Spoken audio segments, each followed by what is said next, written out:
This is a CBS News special report. Ronald Reagan, the death of a president. From Washington, here is Dan Rather. Good afternoon. President Ronald Reagan is returning to Washington for the last time. In just about an hour, his official state funeral will begin with a procession as a horse-drawn caisson carries his casket to the U.S. Capitol, where the president will lie in state. An Air Force 747 from the presidential group of planes just touched down at Andrews Air Force Base outside Washington in suburban Maryland. That aircraft carries the casket and the Reagan family, including the president's widow, Nancy. The casket will be taken by hearse into Washington, into the District of Columbia itself, then transferred onto the caisson for the procession to the Capitol. At 7 o'clock Eastern Time this evening, there will be a ceremony in the great Capitol Rotunda back there. The speakers will be Vice President Dick Cheney, who also serves as President of the Senate. Every vice president does.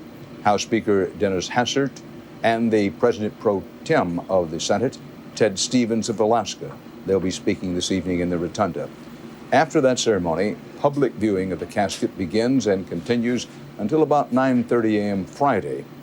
Later Friday morning, the casket will be moved to the National Cathedral for a memorial service where President Reagan will be eulogized by, among others, President George W. Bush. Now, a short time ago, within the past hour, there was a flurry of activity back just behind us in front of the Capitol.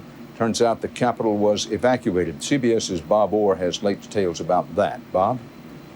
Well, Dan, this was a security scare in a city that's on a hair trigger for security this afternoon. It happened just about 20 minutes ago when the word came down that there was an unidentified airplane in the restricted airspace over the Capitol, and the word went out that the Capitol and the surrounding office buildings should be evacuated. Well, immediately, I'm told by sources, NORAD dispatched some fighter planes that were on station near here up to take a look and to make radio contact with this plane to try to figure out what the plane's intentions were. And it has now been determined by the FAA that the plane presents no threat. I repeat, the plane presents no threat. Sources tell me this is a private plane. It's a Beechcraft 20. Some people are telling us it may belong to a VIP, but in any case, I can tell you, Dan, that the plane was in the wrong place at the wrong time. It punctured both the outer and the inner security bubbles around the Capitol. And on a day when the security trigger is way up and the air restrictions are even tighter than normal, this got the kind of reaction that we saw. Now, we're told by our producers on Capitol Hill that when the order came down to leave, people were told to leave immediately. In fact, were told to run. This may have been mitigated somewhat by the fact that because of the Reagan ceremonies today, the federal government and a good part of the city government's on what's called liberal leave. A number of people have left their offices early. A number have gone home. But any evacuation was going to be compounded by the fact that downtown is shut down virtually. It is a traffic gridlock. But again, just repeating the important part of the news here, Dan, the airplane that at first was thought to be a potential threat now has been ruled to be a non-threat, and the situation here is getting back to normal. Dan?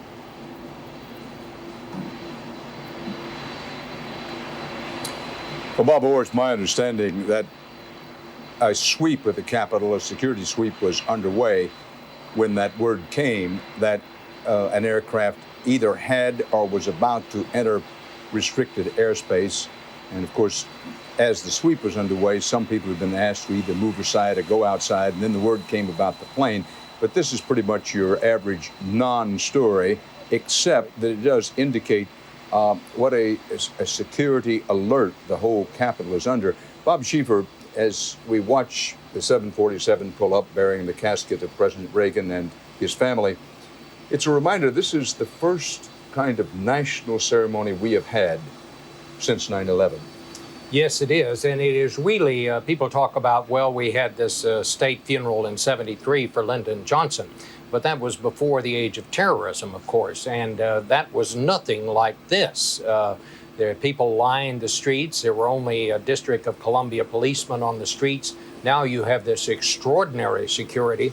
All of the people, Dan, who'll be going in tonight and all day tomorrow to view the casket in the Capitol Rotunda will be first going through metal detectors, just like you do when you get on an airplane. The security will even be tighter than that, as we just found There are fighter planes flying overhead, providing air cover. There's all kinds of security. Dogs will be on the streets. I would just say one thing: whoever it was in that private plane that wandered into this airspace could be very happy tonight that they're still alive, because we could have had an incident here, as you say, with these security forces on the kind of alert they're on. They're lucky they didn't get shot down. CBS News correspondent Bill Plant, who spent much of his reporting career reporting on the political rise of Ronald Reagan and was the CBS News White House correspondent during the Reagan administration, the 2 full terms to which he was elected, is part of our coverage today, and Bill is along the Procession route. Bill? Well, Dan, I'm at 16th and Constitution Avenues, and you can see the White House behind me. And it is at this spot that the hearse bearing President Reagan's body will stop and meet the caisson, the horse-drawn wagon, which will pull it the rest of the way up Constitution Avenue to Capitol Hill. It'll be a ceremony in which the hearse stops, the pallbearers step from the sidewalk, take the casket out of the hearse and place it on the caisson, a wagon which used to be used in the horse-drawn days for pulling ammunition and for carrying the dead off the battlefield. And it's at that point that the procession, which is so characteristic of a state funeral, will actually begin. The riderless horse will be here with Ronald Reagan's own boots facing backward in the stirrups, a reminder that this is the last time a leader will look back at his troops or at his family. And from here it will proceed on up Constitution Avenue to the Capitol. It's particularly poignant that they chose this very spot. Ronald Reagan could look out the Oval Office window, look down across the White House South Lawn and across the ellipse, which is just behind me, and to the Washington Monument, which is just on the other side of our camera position. This is one of the grand classic views of Washington. There are people here, Dan, who have been here for 4 hours and more, and who have come from all over the United States because they wanted to be here for this funeral procession. Lining each side of Constitution Avenue here, I would guess that there are probably within our view of several thousand people. They are approximately 10 deep. And if you talk to them, they're happy to tell you that they came because they loved him, they wanted to see a piece of history. They have many reasons, but they're all here. Bill Plant, along the procession route. Let me pause and say that, without doubt, historic is one of the more overworked words in the vocabulary of most people who anchor on television. But it's an apt word today. And if you're at home watching and there are children in the household, may we suggest this might be one of those occasions that you want to bring them in to see what's about to take place, first at Andrews Air Force Base and then on the streets of Washington, in the Capitol Rotunda later, and then on Friday with the funeral service, the official funeral service for President Reagan in the great National Cathedral, because historic is the apt word. We've had other presidents who've had state funerals, included some lying in state at the Capitol. Now, those presidents whose state funerals did include lying in state at the Capitol were notably Abraham Lincoln, John F. Kennedy, Lyndon B. Johnson, and also James A. Garfield in the late 19th century, William McKinley, then in the 20th century, Warren G. Harding, William Howard Taft, Herbert Hoover, and Dwight David Eisenhower. Richard M. Nixon had a state funeral in 1994, but that was in Yorba Linda, California, at the request of the family. Franklin Delano Roosevelt and Harry S. Truman had simpler rites rather than full state funerals. Roosevelt's body lay briefly in the East Room of the White House before burial at his family estate at Hyde Park, New York. That was in 1945. President Truman was buried at Independence, Missouri in 1972. We await now the disembarking of the family and the transfer of the casket from this Air Force 747 to the hearse.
as has been the case before, there is plenty of military symbolism as the body of the late Commander-in-Chief is brought to the capital to lie in state.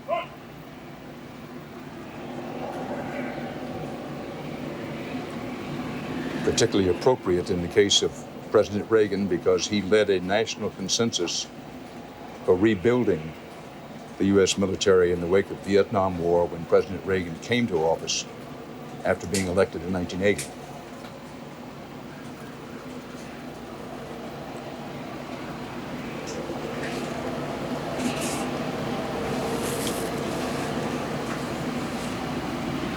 Thunderstorms threaten.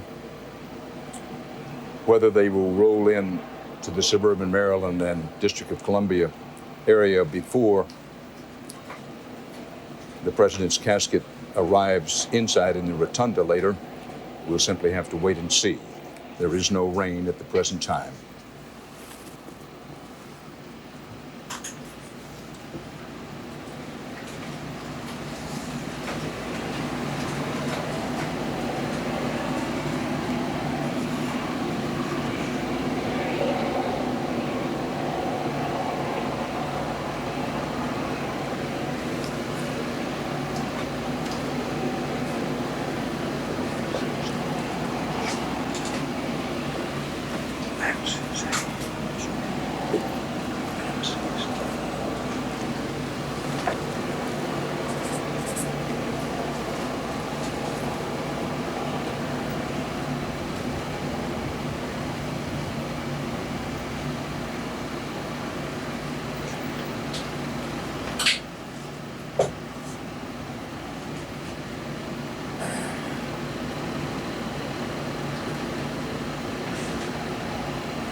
After the widow dressed in black made her way down the aircraft ramp with the general who commands the U.S. military district that is the U.S. capital area, the District of Columbia, the family follows. Nancy Reagan, now 82 years old.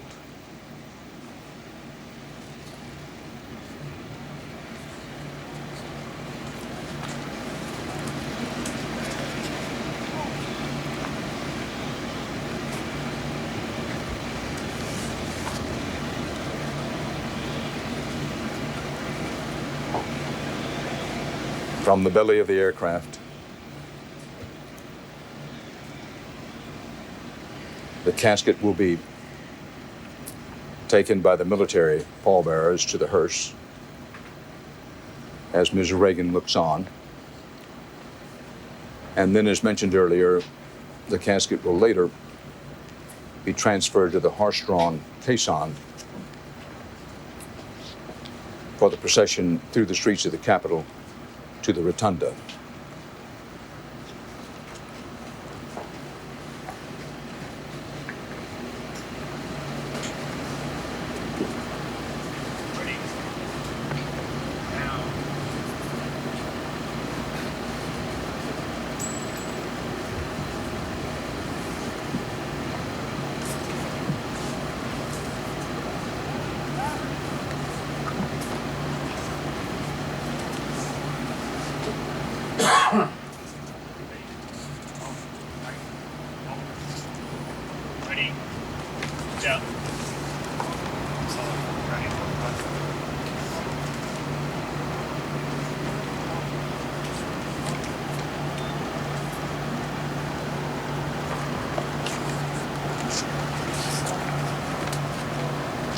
Bear, halt. Ready, take. Ready, go.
Ready, step, hot, You go in on the hot, balcony. hot, hot, hot, hot, hot, hot. To the sounds of military cadence and the clomp of boots on the ground, the president's casket is moved to the hearse.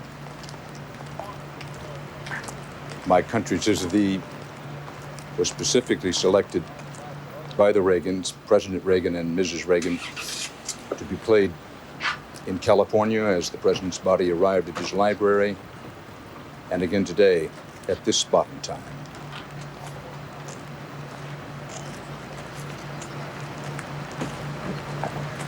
It is said that among President Reagan's favorite words from what amounts to our secular hymn are these: "My native country thee, land of the noble free, and our fathers, God to thee, author of liberty, to thee we sing."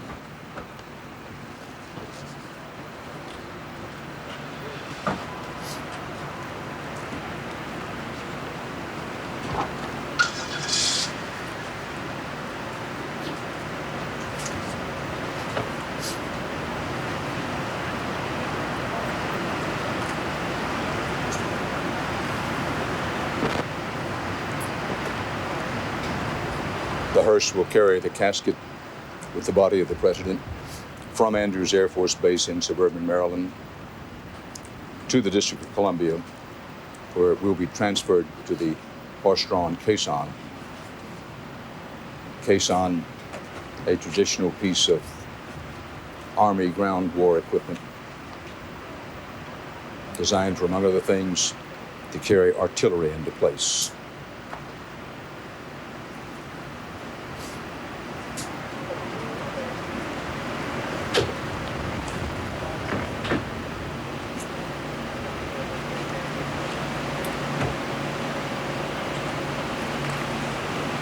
Perhaps this is as good a time as any to clear up what may be some confusion about the riderless horse, the symbolic riderless horse,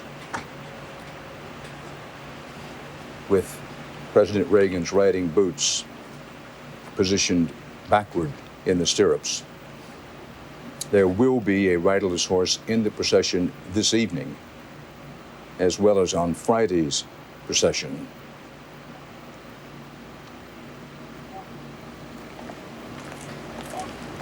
So if there's any confusion in your mind about that, know that there will be the symbolism of the riderless horse this evening and again on Friday.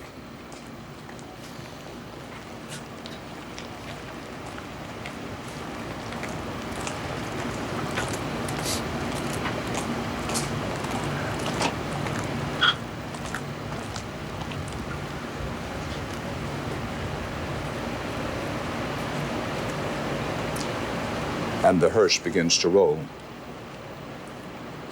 Soon, the caisson will roll.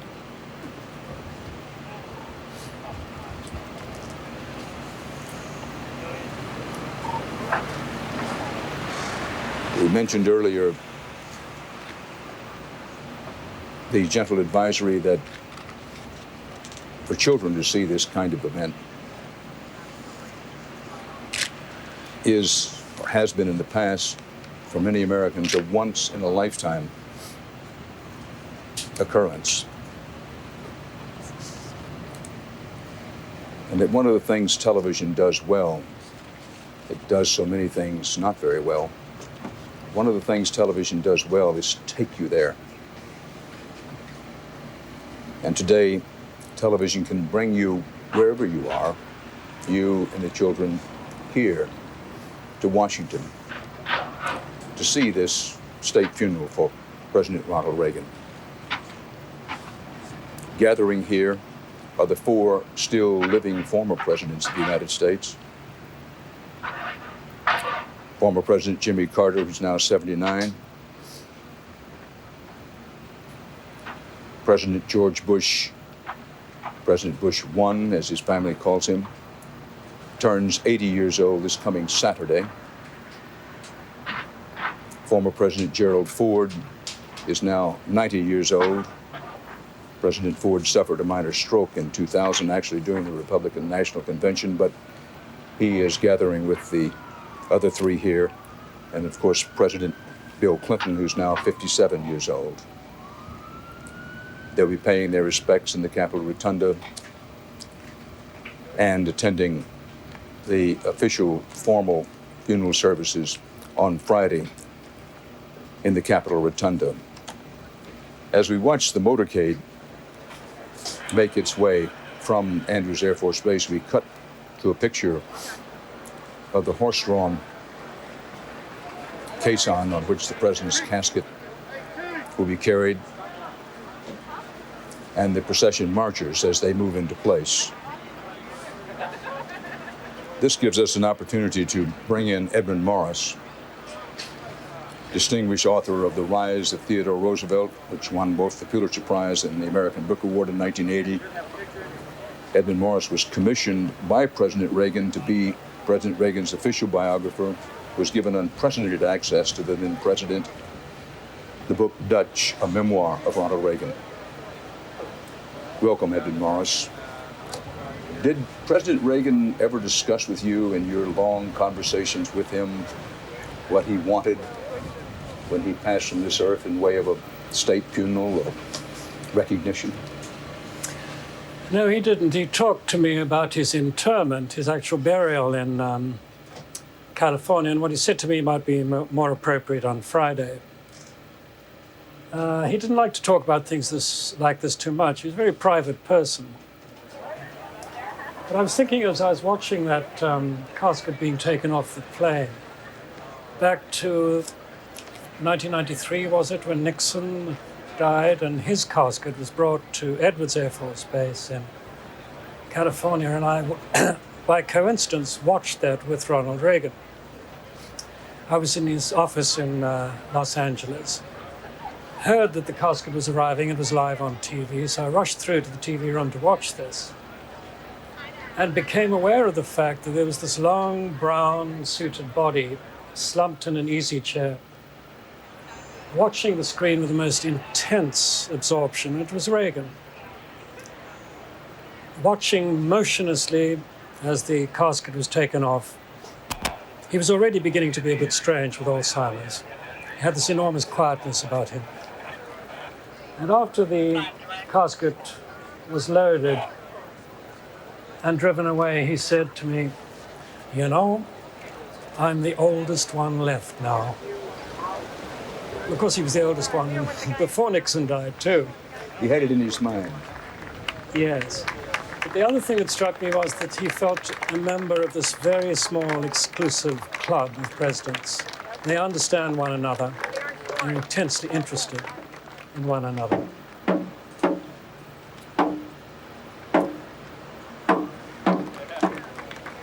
CBS News correspondent Bill Plant is at 16th and Constitution, where the casket will be transferred to the horse-drawn caisson. Bill? Dan, we can see the horses in the caisson just a little bit away from here, but we reached out to the crowd to ask Pat Ingolia of Sacramento, California, what got her here, and just overnight, right? Just overnight. I left last night in Sacramento, 10:30 from my home, took the midnight flight, and arrived here at 8:30, and now I'm here. Well, you said you worked for Governor Reagan when he was running his first campaign for governor in California. First campaign. I was a young adult, and I was part of the Reagan Revolution, and I was very proud to be part of that. And worked in his first campaign, went to Sacramento, and became part of his staff. And it's been very exciting to be part of his life, and so I'm here to be part of the celebration of his life. But this was a sort of sudden decision, wasn't it? Well, I've sort of had it in the back of my mind. When this moment came, I wanted to be part of his celebration of life. So. But you're talking about it as a celebration. Explain. Well, there is some sadness, but he has been ill for 10 years, and so now it's time for him to really be at rest, and it's time for us to celebrate his wonderful, wonderful life and the dedication he gave to those of us, the Americans, and the citizens of America and the world. You know, he was just truly a wonderful, wonderful leader for our country. People turn out for something like this, I suppose, partly because it's history and partly because of a connection that they feel. And you? Both, actually, because I feel he is a great part of our history, but I think, those of us who participated in his cause, it was a part of our life. It wasn't just Ronald Reagan out there, we were part of something together, and he made us feel a part of what he was doing. And so, I mean, I think that's how a lot of people feel. Well, you said that you felt he was almost part of your family. Right. My young son commented, just a few months ago that when Ronald Reagan, we were talking about Ronald Reagan, he says, he's been part of our life. I mean, I grew up with him in our household, Mom. He's just part of our family. So that's how I think many people feel. And you've been standing out here since, what, noon? 11:30 noon. Yes, standing since I left last night. So it's been great. And I'm with friends, and I plan to spend a couple days here, and we'll meet some other folks that we've spent a lot of time together the past 40 years. So this is a great celebration. Thanks so much, Dan. Thank you. Bill Plant on Constitution Avenue at 16th Street, where the motorcade is awaited and where the transfer to the caisson, the horse-drawn caisson, will move from roughly 16th and Constitution on down to the Capitol.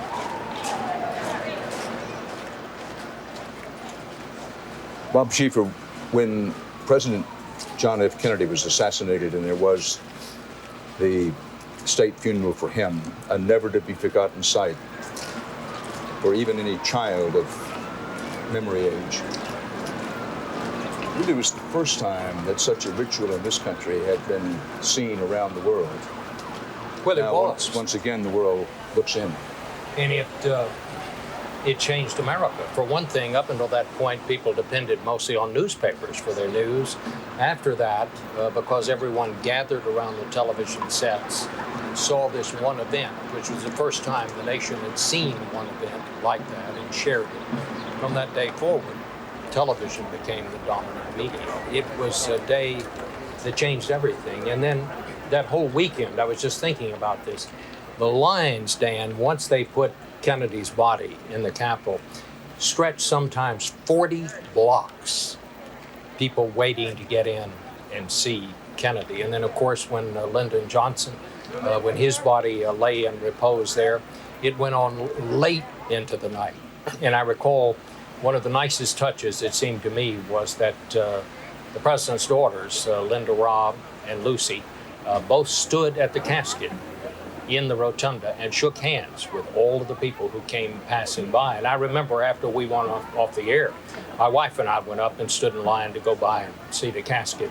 And it was late in the night, and Linda and Lucy were still there to greet the people who came to see Lyndon Johnson's casket. It was quite a touching thing. It always is, and it will be again when we get to that point tomorrow.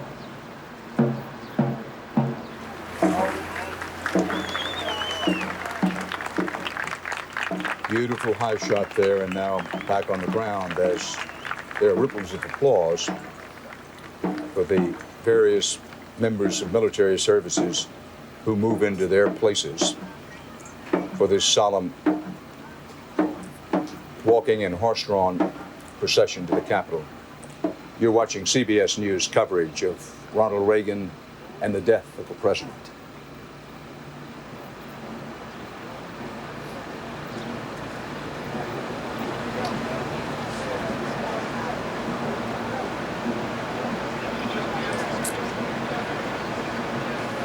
We go now to CBS News correspondent Bob Orr, who's on Constitution Avenue, not at the same place as Bill Plant, just a little more toward the Capitol. Bob? In fact, Dan, I am about a mile on down the procession route from where Bill is and about 3 blocks from the Capitol. And I have to say down here, the crowds are 4 and 5 deep. And that really is something when you consider the challenging conditions today. It's oppressively hot. The security is very difficult. These people are here and quite dedicated to be here. People like Les Stanberry, who's here from San Antonio. It would be easier to find a shady spot, I suppose, but why did you come, Les? I came just to show my respects. Once in a lifetime opportunity. That'll probably, hopefully my lifetime will never happen again. And it's just exciting to be here. Did you come for any particular reason? What do you hope to see? Or is it more just an emotional thing, an attachment? It's an emotional attachment, just to show my respect for the family, what President Reagan did for our country. and that's why I'm here. You remember, of course, similar events when President Johnson was laid to rest, and of Yes. course, the procession with John Kennedy. Yes. You probably never thought you had a chance Never to be thought, here in person. Never thought that would happen again. As you have spent time in the crowd, and you've spent more time there than I have, people seem very solemn, very somber. Yes, they do. What is the spirit you pick up down there? The spirit is just an emotional, it's just everybody's here to say we're showing our respect. And that's all I've heard everybody say. One thing I haven't heard any talk of politics or any kind of partisanship. Does it strike you that way as well? That's right. Even some of the police officers I'm talking to said, well, I'm Republican, I'm Democrat, but, you know, he was a great president. Well, Les, thanks very much for spending a few minutes with us. Enjoy your visit here in Washington. Thank you, Bob. Very many people with similar stories. I've seen children, Dan, in the crowd with hand-lettered signs, veterans who have come with flags, and some people wearing old campaign lapel pins. Each has come for their own reason to pay their respects to President Ronald Reagan, and they've come on a very, very difficult and challenging day. Dan? Bob Orr on Constitution Avenue. As one watches the members of the procession continue to move into place awaiting the arrival of the motorcade, the thought comes to mind that with the state funeral for President John F. Kennedy in 1963, the nation was in a state of shock because the president had been assassinated. And what we now refer to as the 4 dark days, beginning in Dallas on Friday and not ending, but to a certain degree, a period coming behind the 4 days with the state funeral on Monday. With the state funeral of President Lyndon Baines Johnson in 1973, it was a case somewhat similar to this in which the president had died of natural causes. Quite a bit of difference in terms of the national mood. As the gentleman with Bob Orr and the lady, I think it was, with Bill Plant pointed out, the word respect is what is the most common word mentioned here today, whereas with the state funeral for President Kennedy, I think the word shock and mourn were the 2 words most often used, not to suggest that there isn't mourning here, but it's a small point, difference in mood. I don't think you can even compare the 2 days because let's face it, I mean, we didn't know what had happened here. You'll remember, Dan, because you were in Dallas with me, they had closed off the borders with Mexico. When John Kennedy was shot, at one point we didn't know if this was the beginning of a war with the Soviet Union. The other part, we'd never gone through a traumatic event like this kind of tragedy. This was our first experience with something like this. Many things changed that day in Dallas. This is something Ronald Reagan has been, suffering from Alzheimer's for 10 years now. And Nancy Reagan has been going through what the relatives of many people who have parents or relatives with Alzheimer's, she's been going through this terrible battle for the last 10 years. But this is a much different kind of mood today. And I think you hit on the right word, respect. People liked Ronald Reagan. They're here to pay respects. But this is nothing like the day in Dallas in 1963. Senator John McCain, hero of the Vietnam War and now United States Senator from Arizona, is up on Capitol Hill at the Russell Senate Office building. Senator McCain, thank you for being with us. When did you first meet Ronald Reagan? When I came home from prison in 1973, as many know, the Reagans became very involved in the POW issue for a variety of reasons, including so many of the POWs were based out of ships that were from California or air bases in California. And I got to know them at these parties, and Governor Reagan asked me to speak at his Prayer Day breakfast last year. He was governor of California the following year, and then we kept up a relationship ever since. True or untrue that President Reagan inspired your entry into politics?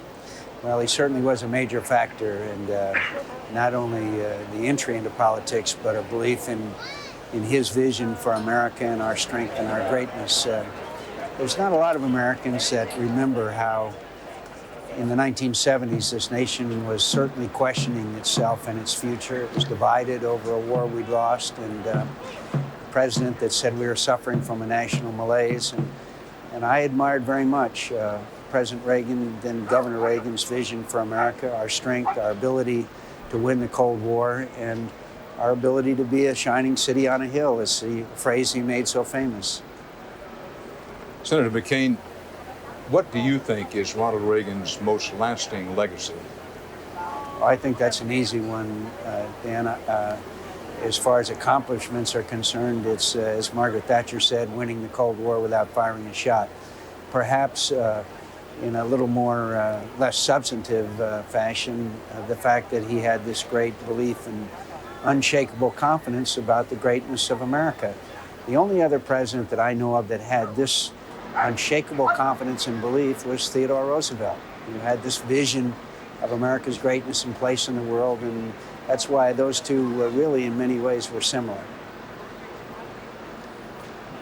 Senator, certainly politics have changed since Ronald Reagan was first elected in 1980 and then re-elected in 1984.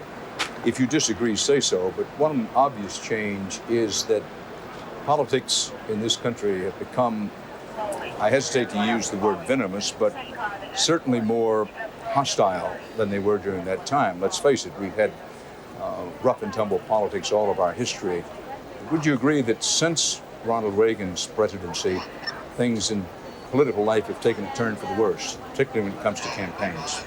Oh, I would definitely say that. Look, these were rough issues back in those days. Tax cuts, aid to the Contras, the deployment of the cruise and Pershing missiles, the nuclear freeze. Look, they were very volatile and tough issues.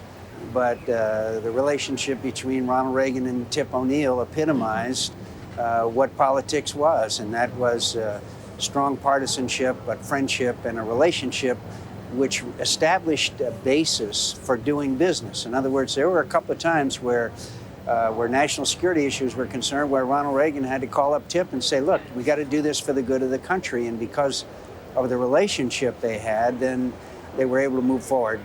Look, my predecessor in the House, John Rhodes and O'Neill were friends. There was Barry Goldwater's good friend in the Senate was George McGovern. No, we don't have that anymore. We need to return to it. Americans are tired of the bitter partisanship which gridlocks us, and I hope that in our remembrance of Ronald Reagan, perhaps we can remember his affability, while at the same time he adhered strictly to and unwaveringly to his principles. Senator John McCain, thank you for being with us this afternoon. Thanks, Dan. The air is heavy in Washington. It's a warm, yea, hot summer day on the mud flats of the Potomac. Thunderstorms threaten in the distance. Slight haze has come over Constitution Avenue as the arrival of the motorcade from Andrews is awaited. John Roberts is in Savannah, Georgia, with President Bush's role in these ceremonies for President Reagan. He has the story of that. John? Well, Dan, the president has a couple of duties in terms of the death of a president. He is the one who is charged with informing the nation of the death of President Ronald Reagan, which he did over the weekend. President Bush himself learned about it late on Saturday afternoon. He was actually in bed in Paris when news came. As his wife Laura said, not asleep. He was up reading. His chief of staff came into the room and said, Mr. President, we have to inform you that President Ronald Reagan has died. So he then informed the nation. On Friday, he will deliver the eulogy. He's down in Sea Island, Georgia, hosting the G8, which is about 60 miles south of where we are in Savannah, Georgia. And he has been working on the speech literally since late Saturday night when he first got word of President Reagan's death. We're told that it will probably run about 10 to 12 minutes in length, and it will be a collection of memories from President Bush, his thoughts on President Reagan, as well as what he believes are some appropriate words for the nation. To give you something of an idea of what we may hear from the president yesterday when he was meeting with Japanese Prime Minister Koizumi, Mr. Bush said that Ronald Reagan will go down in history as a great American president because he had a core set of principles from which he would not deviate. He understood that a leader is a person who sets clear goals and makes decisions based upon principles that are etched in his soul, and our nation will miss him. You know, Dan, you've been mentioning with Bob Schieffer the funeral of President Kennedy. in 1963. And I recall that that's one of the earliest memories of my life was watching the coverage of that. And certainly you could say that no matter where you were or how old you were, that really, really affected you. It was, as you said, a shock to the nation, a real body blow. The tone here is completely different. Obviously, there is mourning for the 40th president. There is great sadness among the Reagan family and people who knew him. But this, Dan, I believe, is also a celebration of life and a celebration of the president's legacy. And really, what a legacy it is. President Reagan, in fact, has become more popular since he left office than he actually was in office. And whether some of that's being viewed through the misty lens of history or whether or not people are actually appreciating his policies, Dan, certainly this is a great moment for the country. John Roberts reporting live from Savannah, Georgia, where he's covering the G8 economic summit where President Bush is presiding. All right. What a beautiful picture of hazy Constitution Avenue, with the crowds now approaching 4, 5, in some places 6 deep, awaiting the arrival of the motorcade, which is probably another 8 or 9 minutes away. At some point between 6 and 7 o'clock Eastern time tonight, sometime 40, 45 minutes from now at least, 21 aircrafts will fly over the funeral cortege just about the time it crosses 4th Street. 21 F-15s. Edmund Morris, biographer of Ronald Reagan, in brief and in general, what was the view of Ronald Reagan abroad when he came to the American presidency, and how did it change over the length of his presidency? It was uncannily like the view of President Bush now. He was regarded as a cowboy of limited mental faculties from the wrong side of the country. Europeans are basically snobbish, as we all know. But it was perhaps, the attitude was perhaps best personified by Francois Mitterrand of France, who became president at the same time that Reagan did, in 1981. And at the Ottawa Economic Conference in the spring of 1981, after he talked to Reagan for a while, Mitterrand went to Trudeau and he said, "What planet does this man come from?" And spent the rest of the conference making jokes about Le Cowboy from the American West.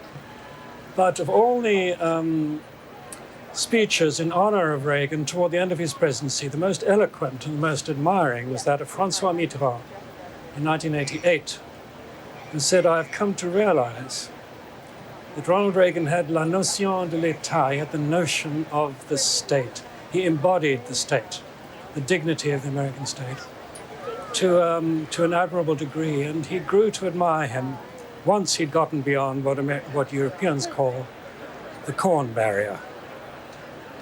Once he got beyond what the Europeans call the corn barrier. Bob Schieffer, this story will not relate to everyone, but it's well known, the story of the man who comes into the pool hall, sort of says, "Well, which end of this stick do I use?" And then runs the table. There was in Ronald Reagan some of that. He benefited from lower expectations, which not always intending to do so, but he was not above sort of saying, "Well, which end of this cue stick do I use?" and then running the table. And I suppose, and tell me if I'm wrong, that Margaret Thatcher would have been the first to understand that, what Dan has just said. I think so. Reagan, you see, was not an intellectual. He was not particularly cultured. But people always think that intellectuals are intelligent, which is not necessarily the case. Reagan was a very intelligent man, and it took a while for sophisticated foreigners to realize this. He had superb instincts, and he had great analytical skills, which show up to extraordinary effect in his writings, and he's written diaries and letters. How many more guys you need? Mika Brzezinski is on the west front of the Capitol. Mika? Dan, the procession will at some point culminate here at the west front entrance of the Capitol, and the horse-drawn caisson will pass right behind me on this walkway, and then will proceed to the base of the Capitol steps. Now that's where the former president will then be carried by hand by 8-member casket-bearing teams with one member of each branch of the military taking part. And they will climb the 75 steps on the outside and then 33 more on the inside up into the rotunda with the casket holding the former president. It will be a solemn final climb for this president who took the same path for both of his inaugurations so many years ago. Now, after an extensive arrival ceremony that will include former presidents, dignitaries, and members of Congress, Nancy Reagan will enter the rotunda and she will receive her husband's casket, the arrival of the casket, which will be placed atop a pine catafalque, which was actually built for Abraham Lincoln and has been used several times since. Now, there will be an official ceremony, of course, that we're going to cover live. And then after the ceremony at 9 o'clock tonight, Dan, the president will officially lie in state starting at 9 o'clock tonight. He will do so for 34 hours. And that's when some 5,000 mourners an hour will have a chance to pay their respects in person. And Dan, the first mourner arrived at 5 o'clock this morning. She's first in line. Mika Brzezinski, thanks. Once the transfer of the casket is made from the motorcade to the horse-drawn caisson, the funeral cortege will move up Constitution Avenue from 16th and Constitution. It'll go about 1.5 miles on Constitution, past the Great Mall, past First Street, and on to the Capitol. We like to prepare you when we can for what you are going to see. Right now you're seeing a picture of the first elements of the motorcade passing over the bridge over the Potomac, leading to the place where the transfer to the caisson will be made. The caisson procession will include over 300 military service members. 18 vehicles will carry family members. The last time the caisson was deployed and these military elements were deployed for this kind of occasion was in 1973 for the state funeral of President Lyndon Baines Johnson. Those kinds of signs are everywhere along the motorcade route here in Washington, as they were in California. We love you, Mr. President. Goodbye, Dutch. Thank you, Mr. President. Those kinds of sentiments expressed on signs held by children and adults. The caisson procession, we were preparing you for what you're going to see in not too many minutes from now. 6 matched horses pull the black artillery caisson, carrying the flag-wrapped casket. 3 soldiers will guide the team astride on 3 of the horses. The riders will be dressed in the Army blue uniform with riding breeches and boots with spurs. But you've seen all the pictures of President Reagan. Loved to wear the riding boots, sometimes with spurs, sometimes not. He always wrote English, because he was in so many cowboy movies. People thought that he would probably ride a Western saddle, but he didn't. He rode an English saddle and wore the high riding boots and the jodhpurs and all of that. But he's a good rider. He was a very good rider. And he wore a cowboy hat about as well as anybody ever worn it, short of maybe Tom Mix. Shot with his left hand. Waved with his left hand. Talking to his friend, he said they're coming over the bridge right now. So they're probably, what? Bill Plant can give details about the transfer of the casket to the caisson. Bill? Then the caisson and the 3 pairs of horses, the 6 black horses, are just out of our camera range, a little bit off to there, waiting for the hearse to pull up. Ronald Reagan, who loved horses, as you've been observing, would appreciate these. These are beautiful animals. They're, we're told, a mixture of Percheron and quarter horse. Beautiful, powerful black horses. And they will pull that caisson, which, as I think we mentioned, used to be used in the old horse and horse cavalry days for artillery and also to hold the dead off the battlefield. What happens here, though, is that the hearse carrying Ronald Reagan's body and the cars carrying the family will come to a stop. And the pallbearers, who are gathered just across Constitution Avenue from where we are, will step forward, and they will take the casket out of the hearse and place it on the caisson, getting ready for that 1.5 mile procession down Constitution Avenue to the Capitol. The military honor guard will be in place. There'll be military music, which will be part of this procession.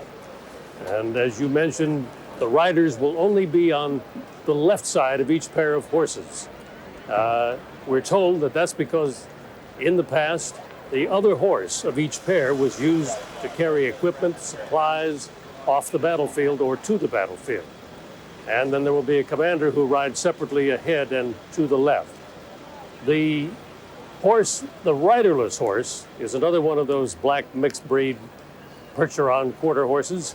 It's called the cap horse or the caparison horse. It's from Fort McNair here, just across the river. It's called Sergeant York.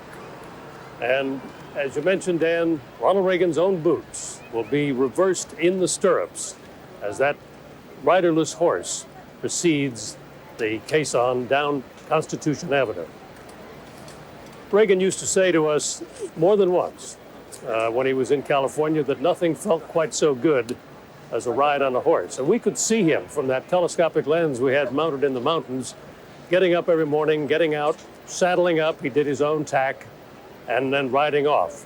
Nancy Reagan always accompanied him, but you know what? She didn't really like to ride.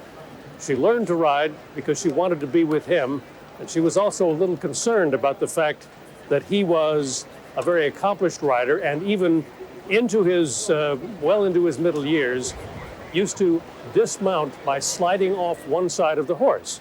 Now, if any of you who've ever ridden know that that's not an easy thing to do. And we would see him do it day after day up there. And of course, his sense of humor never left him either. He used to joke to us about that long lens, which could see them. He'd say, you know, fellas, one of these days, I'm just tempted to look up at you and grab my chest and fall down. Now, he said, I know I can't do that. The boys wouldn't like it. But he knew we were up there watching him, and we could certainly see how much he enjoyed riding. Dan?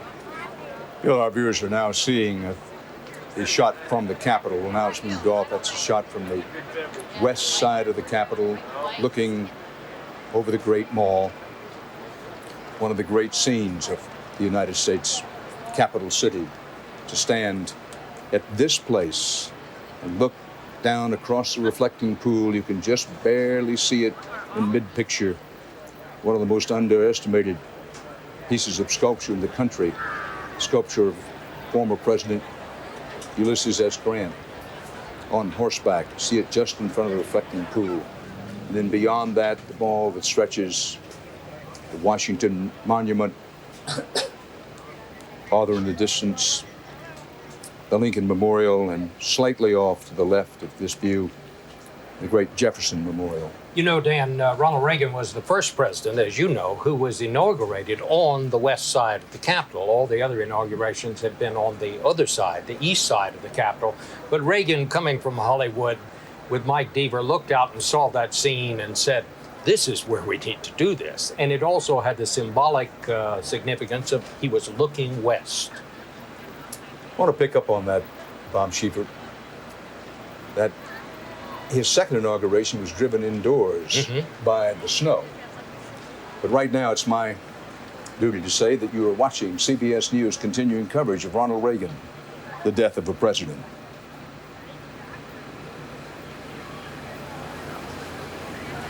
And as we await the changeover, the casket from the motorcade to the horse-drawn caisson, we pick up on the point that in 1980, President Reagan won in what, by any reasonable analysis, can be called an electoral vote landslide over Jimmy Carter. We were talking earlier in the day, that was a close race until the last weekend.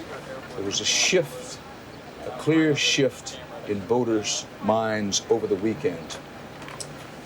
The indication from the polls was that voters had decided they were not all that pleased with President Carter, but they hadn't yet decided that they were ready to move to Ronald Reagan. And the weekend before the Tuesday election, They made that shift, and by Monday, it was obvious that Reagan was going to be the winner, and by Tuesday, he had the electoral vote landslide. And after that is when he became the first president in our history to be inaugurated on the west front of the Capitol, as you pointed out. Man of the West, took a look at that great scene in the west front and said, this is where I'll be inaugurated. He wanted to be inaugurated there, re-inaugurated, after his 49 states carrying giant earth slide of 1984, but as you recall, Bob Sheeper, it snowed.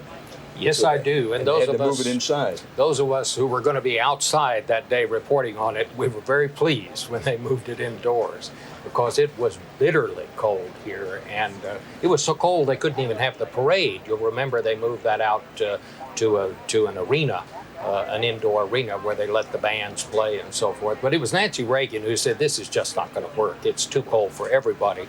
And so they had the inauguration in the Capitol Rotunda, under the rotunda.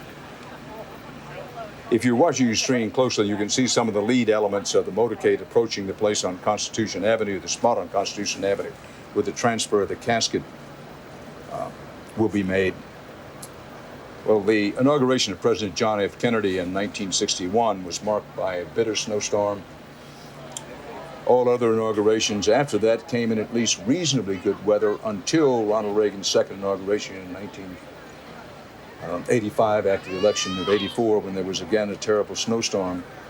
It's no longer popular to say so, but in the presidency of, certainly of John F. Kennedy, and to a degree during the presidency of Ronald Reagan, the wags would say, well, Washington, D.C. always thinks of itself as a southern city. It has mostly a southern climate, but it has northern manners. Southern charm and northern efficiency. Good point, Edmund Morris. Actually, no, it was the other way around, wasn't it? It was Kennedy southern efficiency and northern charm. Right. Bob Orr along Constitution Avenue. Tell us what you see and hear and feel there. Well, Dan, I can certainly tell you that it's a southern city today. It really feels like it. Temperatures are around 90 degrees, and the humidity is somewhere about the same. Chance of thunderstorms, but people in the crowd have braved the elements to be here to pay their respects. There have been some problems, frankly, in the crowd with people being overcome by heat. The police and the fire department, they've done a good job of going up and down the rope lines, passing out water, passing out as fast as they could get it refilled.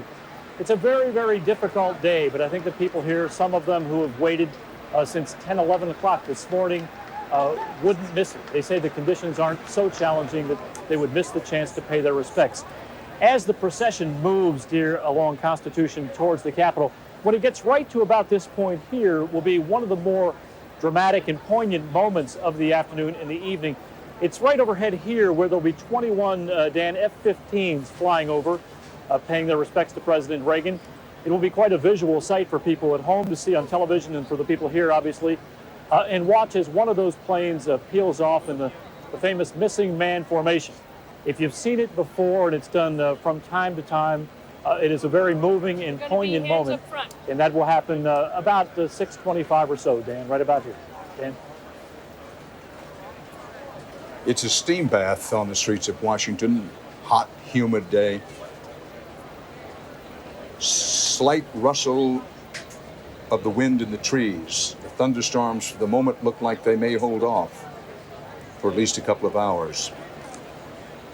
You saw the casket whiz by in your picture there. And then the limousines carrying Nancy Reagan, members of the family, and other members of the official party.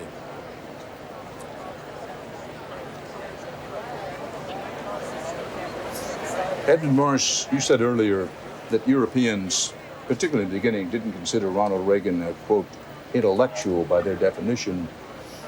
One definition of being an intellectual is not necessarily being well-schooled, although Ronald Reagan was better educated than most people gave him credit for. He had a college education because he went to a small school. But one definition of intellectualism is being curious. How curious did you find him? Well, I did not find him a very curious man, because we must remember he was old when he came to the presidency, and by then his lifelong curiosity about the world and its affairs was more or less slaked. he had his philosophy firmly in place. So the president whom I talked to was a man who really felt he knew everything he needed to know.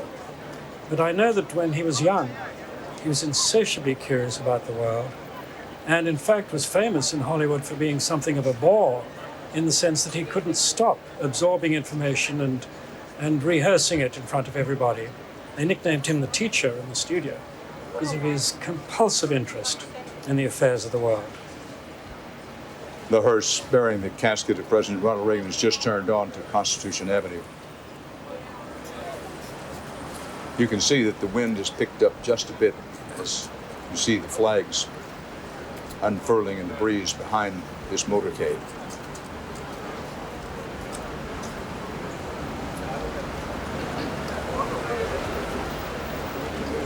We said earlier today in our coverage, and we'll say again now, that for Americans of a certain age,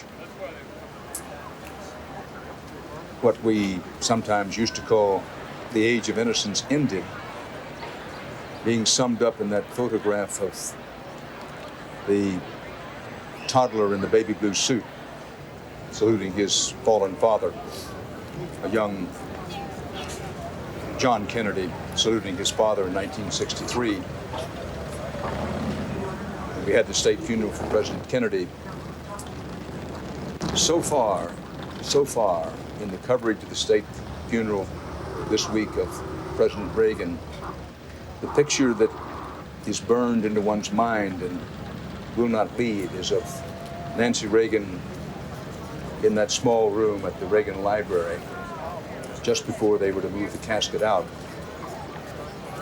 putting her head, her cheek, on the flag above the casket and giving a gentle kiss. The hearse has arrived with the south portico of the White House, south lawn of the White House in the distance, and the clomp of the horses' hooves in the foreground. And don't you think, Dan, one reason that that picture was so poignant and had such an impact on all of us, it was not that we all understood losing a husband or losing a wife and how terrible that can be, but that, like so many people in this country who have had relatives who have had Alzheimer's disease, this terrible, cruel disease, and she has been dealing with that for 10 years now. And I think that's one reason that people did tend to identify so much with her. It's a double bereavement, isn't it? She lost him in his soul, in his character, many years ago. Now she's losing his body. So it's a double bereavement, and one can't help understanding her agony.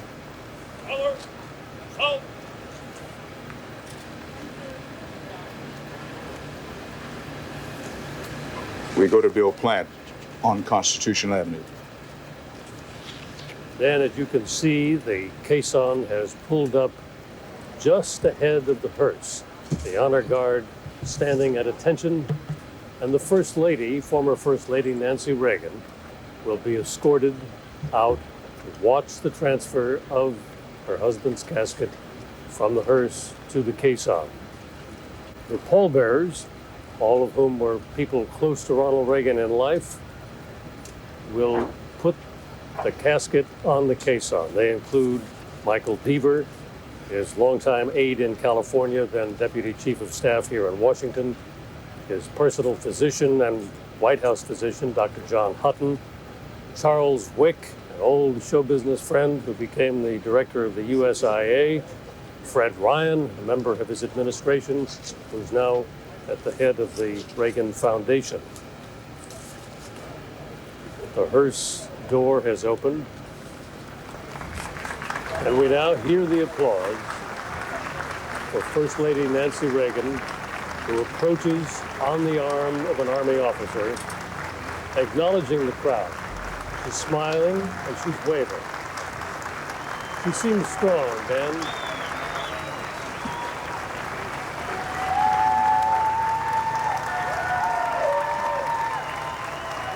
Tremendous applause for Nancy Reagan, which she acknowledges warmly and with a bit of a smile.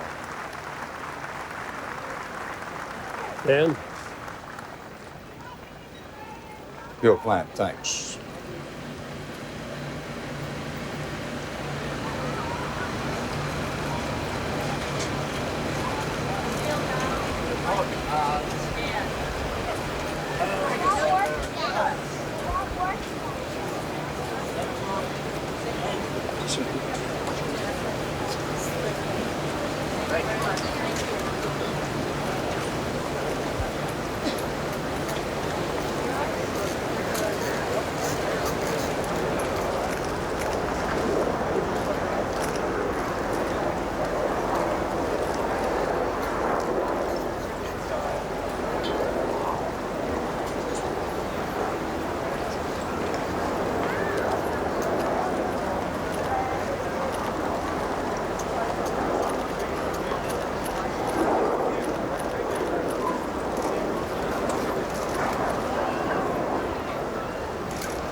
Sir.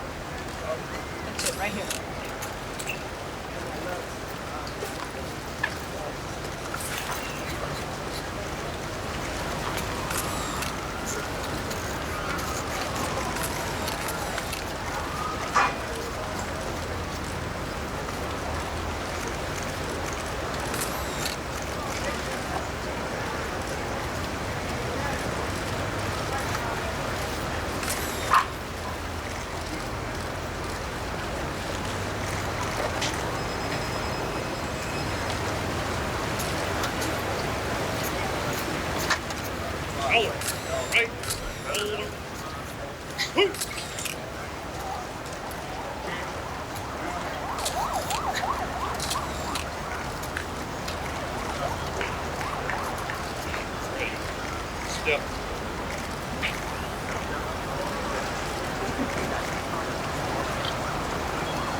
Left wheel.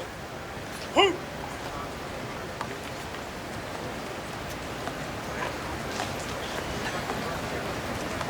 Forward. Whoo!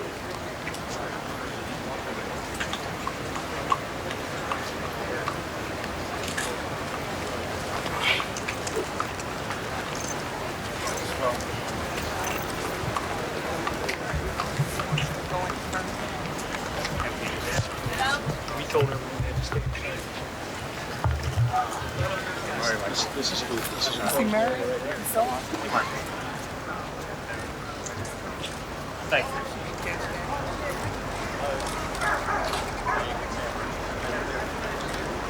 Yeah, go ahead. Go ahead.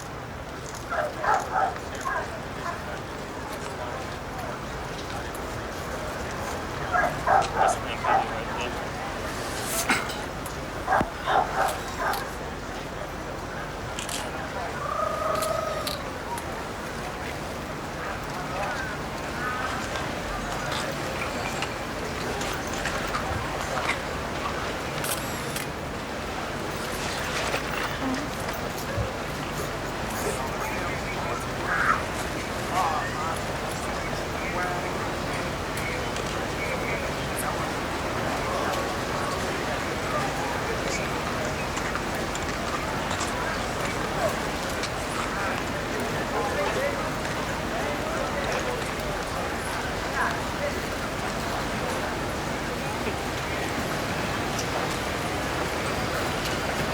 Around so many people.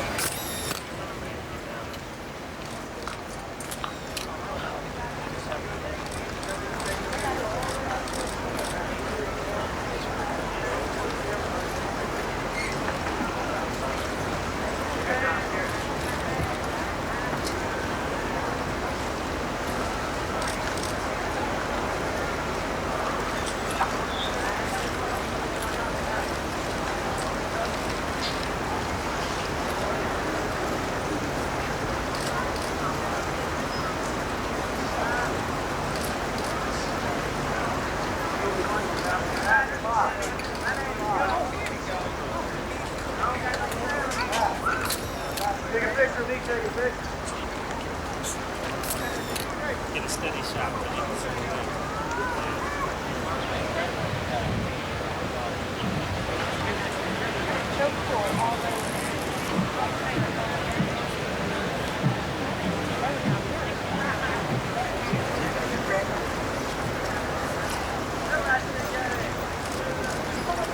Wait. Wait, nah, that's somebody else.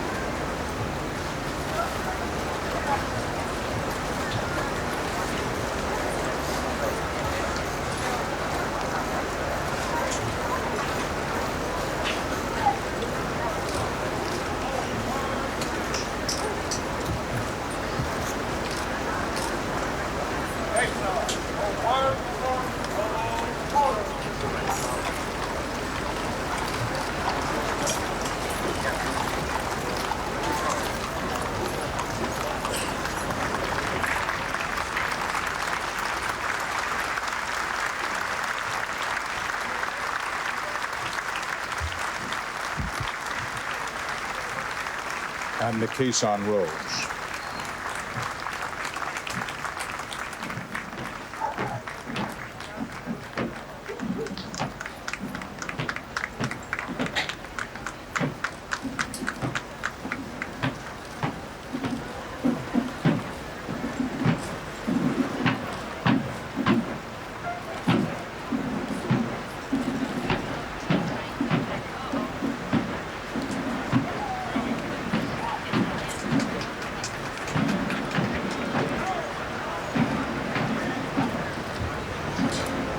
Former First Lady's hand could barely be seen through the window of a limousine carrying her, waving to the crowds.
Riderless horse in the background, skittish, perhaps spooked a bit at the crowds on either side of the street.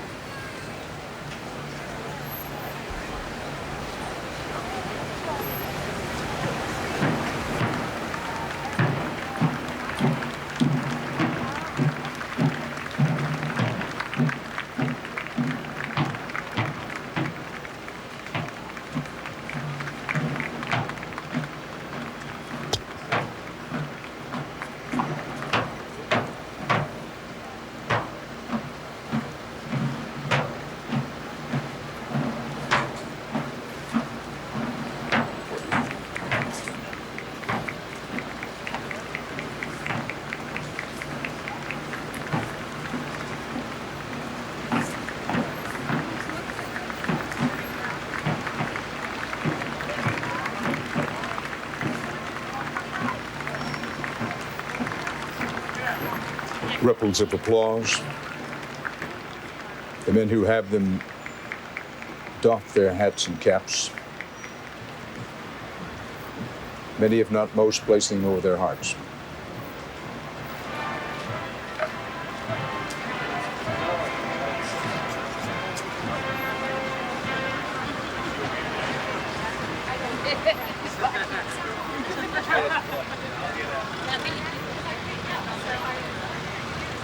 Ronald Reagan rode to the pinnacle of American politics and world leadership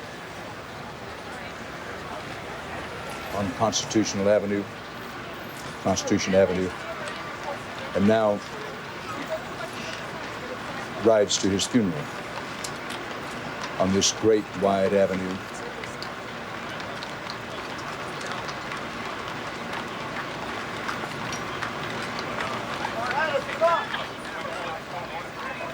I'm about ending. I'm done.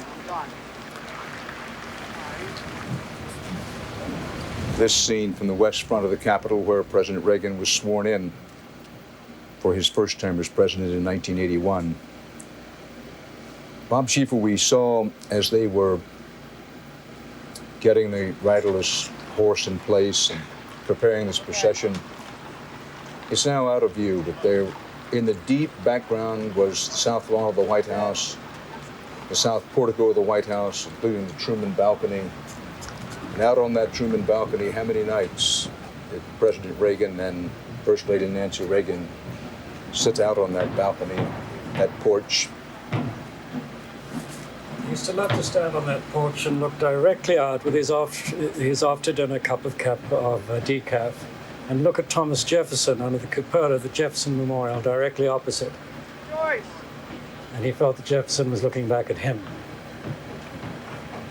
But you know, the great difference, Dan, is that's about as close as you can get to the White House anymore. Because when Ronald Reagan was here, in those days, you could drive along Pennsylvania Avenue, drive right, and see the White House there. But now all of that has been changed because of the security considerations, and literally from where you saw on Constitution Avenue is about as close as you can get, at least in a car, to see the White House. I just think as I watch this parade, watch this funeral procession going down Constitution Avenue, how different Washington is from the days when you were covering the White House, when I was here. You'll remember, Dan, in those days, the only building in Washington you needed a security pass to get into was the White House in the old Executive Office building. In all the years I covered the Pentagon, back in those days, I didn't even have a press pass. And yet today, we have Pennsylvania Avenue barricaded off. We have the Capitol barricaded off. We have security cameras at all the national monuments. We're holding a funeral here for the man who had a great deal to do with breaking down and breaking the back of the Soviet Union, our longtime enemy. But we're doing it under conditions imposed by the new enemy, these international terrorists. This day is so hot and the wait has been so long, we hear that several military men have fainted. Bob Orr is on the cortege route. Bob? In fact, Dan, just in front